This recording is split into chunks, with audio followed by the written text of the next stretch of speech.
Hello बच्चों, let's read the question. In this question you have two statements, statement 1 and statement 2 और आपको बताना है कि दोनों statements में से कौन सी statement true है, कौन सी false है. हो सकता है दोनों true हो सकता है दोनों false हो सकता है एक statement true है दूसरी वाली true है और जो दूसरी statement है वो पहले statement का क्या है correct explanation है या नहीं भी हो सकता है, कुछ भी possible. Statement 1 हमारा है for practical The earth is used as a reference at zero potential in electrical circuits.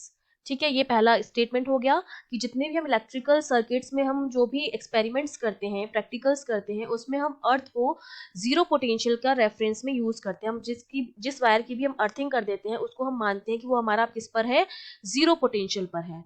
Statement 2 हमारा है the electric potential of a sphere of radius r with charge q uniformly distributed on the surface is given by q upon 4 pi epsilon not r.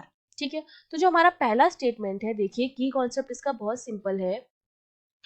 अगर मैं यहाँ पर कोई भी circuit बनाती हूँ, सपोज मैंने एक सर्किट लिया है जिसमें हमारा कैपेसिटर जुड़ा है, हमारा रेजिस्टेंस जुड़ा है, इंडक्टेंस जुड़ा है और हमने यहाँ पर बैटरी जोड़ रखी है इस तरह से. ठीक है, तो बैटरी का जो नेगेटिव टर्मिनल होता है, अगर मैं इसको अर्थ कर दूं यहाँ पर, अगर मैं इसको यहाँ पर क्या कर देती हूँ, अर्थिंग कर देती हूँ इसकी, तो इसको यहाँ पर क्या माना जाता है कि अब यहाँ पर जो पोटेंशियल हो गया है नेगेटिव टर्मिनल वाला जो होता है उसको जीरो पोटेंशियल पर माना जाता है और यहाँ पर जो आता है वो उसका मैक्सिमम पोटेंशियल माना जाता है. ठीक है, सिमिलरली अगर हम बात करते हैं किसी कॉन्फ़िगरेशन की बात करते हैं, पीएनपी ट्रांजिस्टर में भी अगर हम कॉन्फ़िगरेशन की बात करते हैं तो हम क्या करते हैं, किसी भी एक टर्मिनल को जब हम ग्राउंडेड करते हैं, इससे जो रेजिस्टेंस मिला हुआ उसको हमने ग्राउंडेड कर दिया है, इसका मतलब हमने पोटेंशियल क्या मान लिया है, जीरो मान लिया है. इसका मतलब कि जितने भी हम प्रैक्टिकल्स करते हैं इलेक्ट्रॉनिक सर्किट में, वहां पर अर्थिंग का मतलब होता है पोटेंशियल क्या है, उस पॉइंट पर जो पोटेंशियल हो गया है वो हमने क्या मान लिया है, जीरो मान लिया है. क्यों? क्योंकि अर्थ की जो रेडियस है आर जो है वो हमारी कितनी होती है, 6400 किलोमीटर, मतलब बहुत ही ज्यादा होती है, वेरी हाई.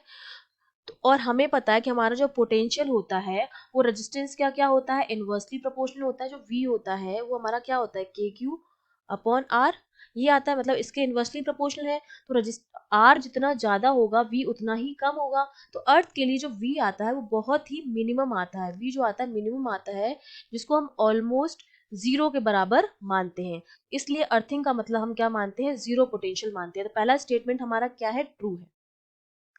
ठीक है, सेकंड स्टेटमेंट में बोल रखा है कि हमारे पास कोई स्फीयर है इस तरह से और उसकी जो रेडियस है वो r हमको गिवन है और सारा चार्ज जो है वो उसकी सरफेस पर क्या है, यूनिफॉर्मली डिस्ट्रीब्यूटेड है. ठीक है, इस तरह से. तो इस स्फीयर का जो पोटेंशियल होगा वो हम किस तरह से देंगे, k जितना भी चार्ज उसकी सरफेस पर है, चार्ज दे रखा है q, तो q आ जाएगा अपॉन उसकी रेडियस आ जाएगी. ठीक है, चार्ज की डिस्टेंस जितनी है सेंटर से, के क्यू अपॉन आर.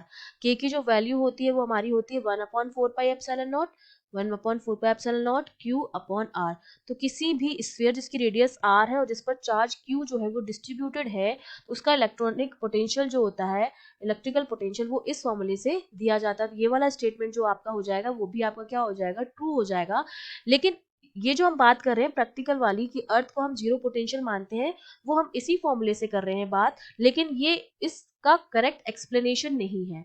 तो इसका मतलब हमारा स्टेटमेंट 1 भी ट्रू है, सेकंड भी ट्रू है, लेकिन स्टेटमेंट 2 इसका करेक्ट एक्सप्लेनेशन नहीं है. तो हमारा बी ऑप्शन क्या हो जाएगा, करेक्ट हो जाएगा. I hope you understood well. All the best.